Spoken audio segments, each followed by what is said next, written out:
Nous sommes le premier Shabbat du mois de Kislev, qui est un mois de lumière. Un mois que le Rabbi l'a nommé Chodesh HaGeula, un mois de libération, où il y a eu tellement de miracles pour les tzadikim de la Chassidoute, des fêtes de libération, même pour le Rabbi personnellement, une guérison miraculeuse. Alors, on souhaite que ce mois-ci amène une libération aux otages et qu'Hachem donne beaucoup de victoires à nos chers soldats et une refoua shlema aux blessés. La paracha de cette semaine nous parle de Yitzhak et les toldot Yitzhak, et selon le Medrash, on met plus l'accent sur Esav que Yaakov. La question qui se pose, comment est-ce possible? Yaakov était une personne qui était dans la Torah, mais pas Esav. Et il y a une très belle... Aussi, il faut comprendre, c'est quoi l'histoire que Yitzhak voulait bénir Esav. En sachant, c'est sûr qu'il savait que ce que Esav était. Une très belle explication, comment le Rabbi explique ce sujet par une autre question qui se pose. Quelle est la différence entre Ishmaël et Esav? Ishmaël n'est pas considéré juif. C'est le fils de Hagar. Esav, il est considéré juif. C'est marqué clair dans Masechet Kiddushin qu'il est considéré Israël Moumar, mais il est considéré juif. C'est le fils de Rivka. De l'autre côté, la question qui se pose, il y a une halakha qu'on n'a pas le droit d'enterrer un rachat à côté d'un tzadik. Comment ça se fait que la tête de Esav, elle est enterrée chez Yitzhak? Rabbi l'explique, la tête, c'est la source. Tout ce qui se passe dans notre corps humain se dirige par la tête. Donc, Esav, dans sa tête, dans sa source, il est bon. C'est quand ça descend dans le corps, c'est là où il y a des problèmes. Mais lui, donc la tête de Esav, il n'y a pas de problème. Donc sa tête peut être enterrée à côté de Yitzhak. Là, on va comprendre. Ça, c'est avant Matan Torah.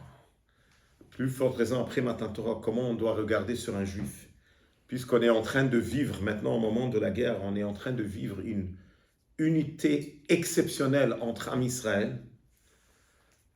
Cette unité nous rappelle comment il faut regarder sur un juif. Il faut regarder sur un juif comme il est dans sa tête, comme il est dans sa source, qu'il est bon. Et je voudrais clôturer avec une histoire, étant donné qu'on vient de retourner du grand rassemblement des shluchim du monde entier. Je voulais partager avec vous une histoire que j'ai entendu d'un shaliach, que lui, il a le Bet Chabad à Ashkelon. Il me raconte les miracles extraordinaires qui se sont passés parce qu'ils sont venus, les terroristes sont venus par la mer, dans 25 jet skis. Ils sont venus dans la mer et leur plan c'était de rentrer dans Ashkelon et faire un massacre. Mais à la dernière seconde, quand ils ont juste levé la tête, ils se sont fait tuer par l'armée. Et Baruch Hashem, ils ne sont pas rentrés à Ashkelon. J'ai rencontré aujourd'hui une personne qui m'a dit que oui, qu'il n'y avait que 2 qui étaient en train de se cacher à Ashkelon. En tous les cas, qu'ils sont arrivés, un autre qu'on a entendu qu'ils sont arrivés jusqu'à Ashdod, mais ils se sont fait tuer, ils n'ont pas pu rentrer. En tous les cas, vous ne pouvez pas s'imaginer de combien des miracles sur des miracles, c'est inimaginable. Il y avait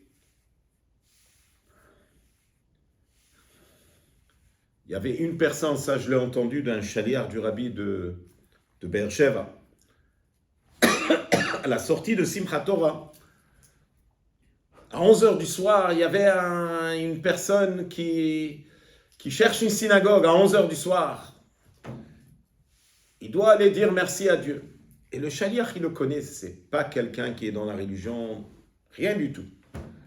Et il raconte comment lui, le premier jour de Shmini Atzeret, il était en route pour aider, puisqu'il y a des terroristes qui sont aussi, il était en route. Et là, il voit une voiture de police, il fait signe à l'autre pour qu'il ouvre la fenêtre, rien que pour savoir s'il a plus d'informations, qu'est-ce qui se passe là-bas à Gaza. À ce moment-là, cette voiture commence à tirer sur lui. C'était une voiture qui a été volée par les terroristes. De la vue extérieure, ça avait l'air la police israélienne. Lui, il a mis son pied sur le gaz et au moment et Baruch Hashem, il a eu un miracle. Alors, à la sortie de Simchat Torah en Israël, à 11h du soir, il était en train de chercher une synagogue juste pour dire merci à Dieu. Bezrat Hashem, que les miracles continuent.